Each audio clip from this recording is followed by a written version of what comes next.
श्री नरेंद्र मोदी जी के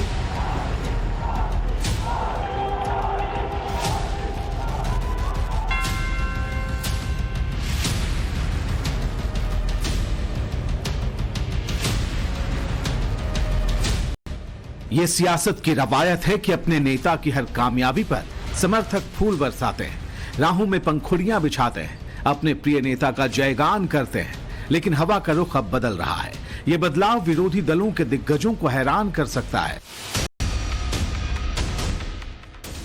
प्रधानमंत्री मोदी के नाम पर अब देश की सियासत बदल रही है, रवायत भी बदल रही है।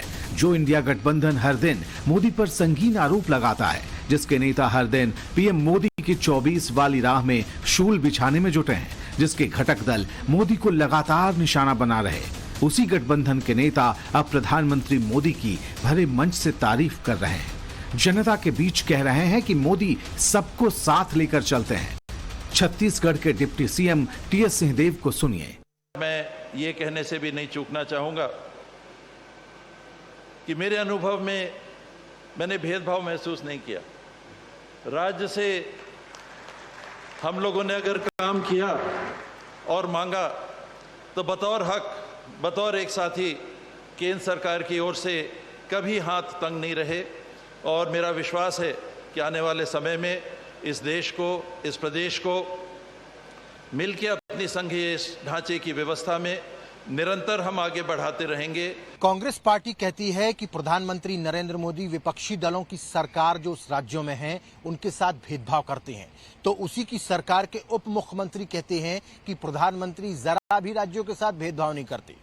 अब यहाँ सवाल ये खड़ा होता है कि क्या ये प्रधानमंत्री की लोकप्रियता है जो विपक्षी दलों के नेता भी उनका लोहा मानते हैं और खुलकर अपने मन की बात बोल देते हैं। आज आप देने आए हैं, बहुत सारी चीजें देते रहे हैं, दे रहे हैं और भविष्य में भी मिलती रहेंगी, ऐसा मेरा विश्वास है। खुद कांग्रेस के दिग्गज और छत्तीसगढ़ के डिप्टी सीएम कह रहे हैं कि उन्हें पीएम मोदी पर पूरा विश्वास है। मोदी पर विपक्षी सरकार के नेता को इतना यकीन क्यों है, अब आंकड़ों के जरिए समझ लीजिए। मनमोहन सिंह सरकार ने 10 साल में राज्यों को दिए 30 लाख करोड़। मोदी सरकार ने 2014 से अब तक राज्यों को दिए 100 लाख करोड़। अगर विपक्षी दल की सरकार वाले छत्तीसगढ़ और पंजाब की बात करें तो आंकड़ा बहुत कुछ बता देता है। ये जानिए किस राज्य को कितने पैसे मिले। यूपीए 2 सरकार के दौरान छत्तीसगढ़ को 5 साल में मिले 55,000 करोड़, जबकि मोदी सरकार के पिछले 5 साल में मिले 3 लाख करोड़। वहीं पंजाब को यूपीए 2 सरकार के दौरान मिले 2,01,000 करोड़। मोदी सरकार के दौरान पिछले 5 साल में मिले 3 लाख करोड़। आंकड़ों की गवाही आपने देख ली। बावजूद इसके कांग्रेस कह रही है कि मोदी से जनता का विश्वास उठता जा रहा है और बीजेपी किसी भी कीमत पर सत्ता में आना चाहती है। They are not Hindu nationalists. They are nothing to do with Hinduism. They are out to get power at any cost, and they will do anything to get power. Congress के आला नेता ये बातें तब भी कह रहे थे जब G20 समिट के सफल आयोजन पर पूरी दुनिया भारत की तारीफ कर रही थी, मोदी की वाह-वाह करने में जुटी थी।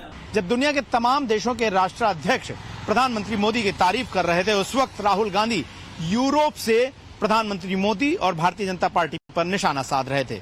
लेकिन कमाल की बात तब हो गई जब खुद कांग्रेस के ही नेता शशि थरूर ने G20 के सफल आयोजन के लिए प्रधानमंत्री मोदी को दाद दे दी। So the Delhi Declaration is undoubtedly a diplomatic triumph for India. It's a good achievement because right until the G20 summit was being convened, the widespread expectation was there would be no agreement and that therefore a joint communique might not be possible. We might have to end up with a chairman's summary.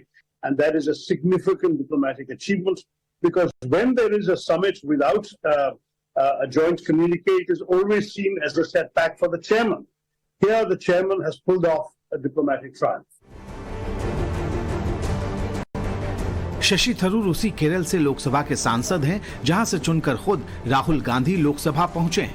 भले ही राहुल गांधी को G20 के आयोजन को सफल बताने में संकोच हुआ हो, लेकिन शशि थरूर को जरा भी नहीं। देश के प्रधानमंत्री का व्यवहार, देश के प्रधानमंत्री की कार्यशैली बिल्कुल राजनीति से ऊपर उठ के पूरा देश का विकास हो, भारत का विकास होना चाहिए, विश्व में विश्व गुरु के स्थान पर जाना चाहिए। इसलिए वो कैसा काम करते हैं, उनके काम की सराहना विपक्ष भी करते हैं। विपक्ष में बैठे हैं इस कारण से हो सकता है कुछ दिल से छोटे हो गए हों। तो उन्हें पता है कि G20 में किस तरह से भारत ने सफलता हासिल की और जो न्यू दिल्ली लीडर्स डिक्लेरेशन था वो कैसे बिना किसी संशोधन के, बिना किसी फुटनोट के वो सर्वसम्मति से पारित हुआ। तो ये शशि थरूर को इस बारे में इसकी जानकारी है, इसलिए उन्होंने तारीफ की। अब उसमें कुछ लोग उसका भी अर्थ निकाल लेंगे, शशि थरूर की तारीफ कर रहे हैं। शशि थरूर बार बार कई मौके पे ऐसे होते हैं जब वो प्रधानमंत्री की तारीफ करते हैं। जाहिर है विपक्ष के नेताओं को भी पता है कि इस वक्त मोदी देश की जरूरत है, लेकिन विरोध की मजबूरी उन्हें वहां तक ले जाती है जिसमें मोदी विरोध को अपनी सियासत की धुरी बनाना ही पड़ता है।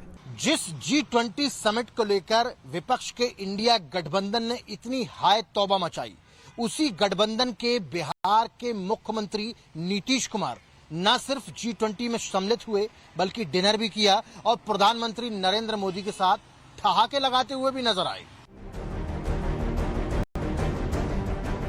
भले ही दोनों नेताओं के बीच दूरियों की बात की जाती हो, लेकिन जरा ये तस्वीर गौर से देखिए, इस केमिस्ट्री को समझिए। भले बगल में अमेरिका के राष्ट्रपति जो बाइडेन खड़े हों, लेकिन नीतीश कुमार और पीएम मोदी के बीच की केमिस्ट्री सबका ध्यान अपनी तरफ खींच ले गई। नीतीश के साथ झारखंड के सीएम हेमंत सोरेन भी यहाँ मौजूद थे, जिनकी पार्टी JMM भी इंडिया गठबंधन का हिस्सा है। G20 समिट के डिनर में टीएमसी अध्यक्ष और पश्चिम बंगाल की मुख्यमंत्री ममता बनर्जी भी पहुंची। ये तस्वीरें तब आईं जब कांग्रेस के दो मुख्यमंत्री, राजस्थान के सीएम अशोक गहलोत और छत्तीसगढ़ के सीएम भूपेश बघेल इस डिनर में शामिल नहीं हुए थे, लेकिन हिमाचल के सीएम सुखविंदर सुक्खू जरूर पहुंचे।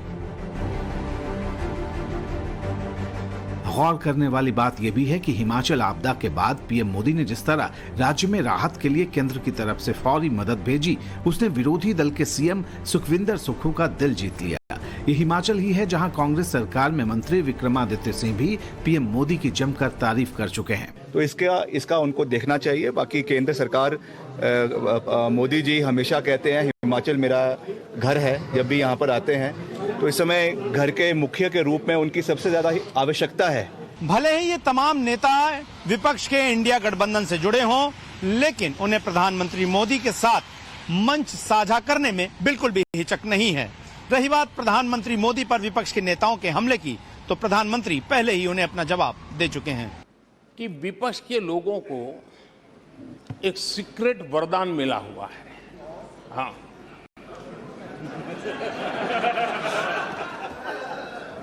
सीक्रेट वरदान मिला हुआ है और वरदान ये कि ये लोग जिसका बुरा चाहेंगे उसका भलाई ही होगा।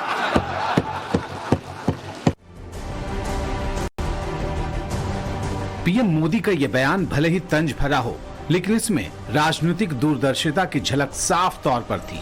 अगर ऐसा नहीं होता तो मौजूदा वक्त में बिहार के सीएम नीतीश कुमार ये नहीं कहते कि वे इंडिया गठबंधन की तरफ से लगाए गए 14 न्यूज एंकर्स पर बैन को सही नहीं मानते।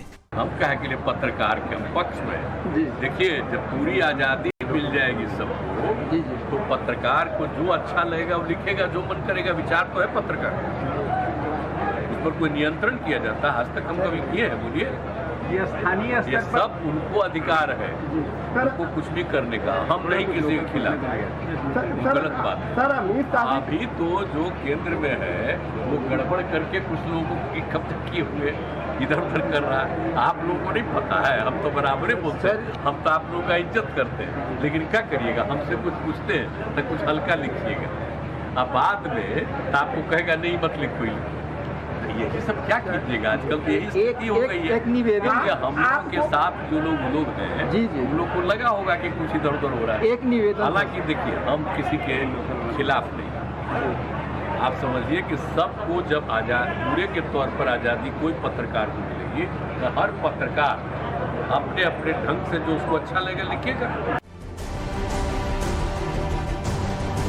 मोदी को पता है कि विपक्षी खेमे में भी उनके प्रशंसक हैं। ऐसा सिर्फ अनुमान नहीं है, बल्कि गुलाम नबी आजाद से लेकर अब HD देवेगौड़ा जैसे नेता मोदी को लेकर मन की बात जाहिर करने में संकोच नहीं करते। पिछले दिनों JDS के नेता HD देवेगौड़ा ने इस बात की पुष्टि की कि वो बीजेपी के आला नेताओं से मिले। इस बयान में उन्होंने PM मोदी का भी जिक्र किया और कहा कि PM मोदी मेरा सम्मान करते हैं और गृह मंत्री भी मेरा सम्मान करते हैं, वे मेरे व्यवहार को जानते हैं। हालांकि विपक्ष के बीच PM की लोकप्रियता की थ्योरी इंडिया के कई नेताओं के गले नहीं उतरती। ये कोई ऐसी बात नहीं है, सबकी इंडिविजुअल राय है। राजनाथ सिंह जी ने पंडित नेहरू की भी तारीफ की है, राहुल गांधी की भी तारीफ की है, तो अपनी अपनी राय अलहदा होती है। अगर कांग्रेस पार्टी ने के किसी नेता ने किसी अच्छी बात की, अच्छाई की, आपने कहा कि हिमाचल प्रदेश के मुख्यमंत्री आ गए, पार्टी लाइन बिल्कुल नहीं थी कि मुख्यमंत्री ना जाएं। मोदी जी की प्रशंसा आम जनता नहीं करती जी, युवा नहीं करता, किसान नहीं करता, नौजवान नहीं करता, महंगाई से पीड़ित लोग जो है नहीं करते। कोई स्वार्थी कर सकता है। अब इक्का दुक्का स्वार्थी को आप देश के मियाज से जोड़ के देखिएगा। G20 समिट के परिप्रेक्ष्य में पूछ रहे हैं, तो G20 समिट जो भारतवर्ष को अध्यक्षता मिली वो रोस्टर के अनुसार मिली, और वो ठीक है, देश ने किया, अच्छे से किया, ये अच्छी बात है, मगर किसी एक व्यक्ति प्रधानमंत्री अपने महिमा मंडन में अपने क्रेडिट लेकर के जो ये कर रहे हैं वो उचित नहीं है। जब देश में विपक्षी खेमे में मोदी की लोकप्रियता के नए सबूत सामने आ रहे हैं, ठीक ऐसे समय में प्रधानमंत्री लोकप्रियता के एक दूसरे पायदान पर दुनिया भर में नंबर 1 साबित हुए हैं। मॉर्निंग कंसल्ट के इंटरनेशनल सर्वे में PM Modi number 1 global leader चुने गए हैं। Global leader approval rating tracker के मुताबिक PM मोदी को लेकर अप्रूवल रेट 76% का है। ये सर्वे 6 से 12 सितंबर के बीच कराया गया। इसी दौरान दिल्ली में G20 समिट चल रहा था। 22 देशों से मिले रियल टाइम डेटा के आधार पर PM मोदी 7 दिनों के इस रेटिंग ट्रैकर में नंबर 1 ग्लोबल लीडर बने।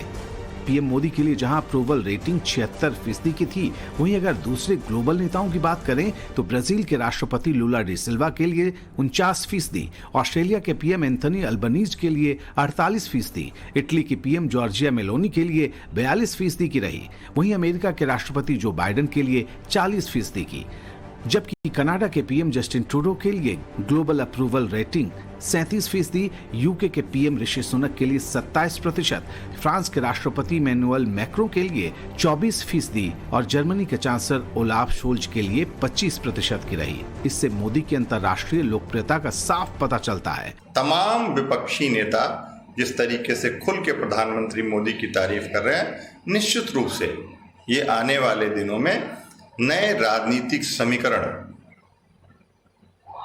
पैदा कर सकता है।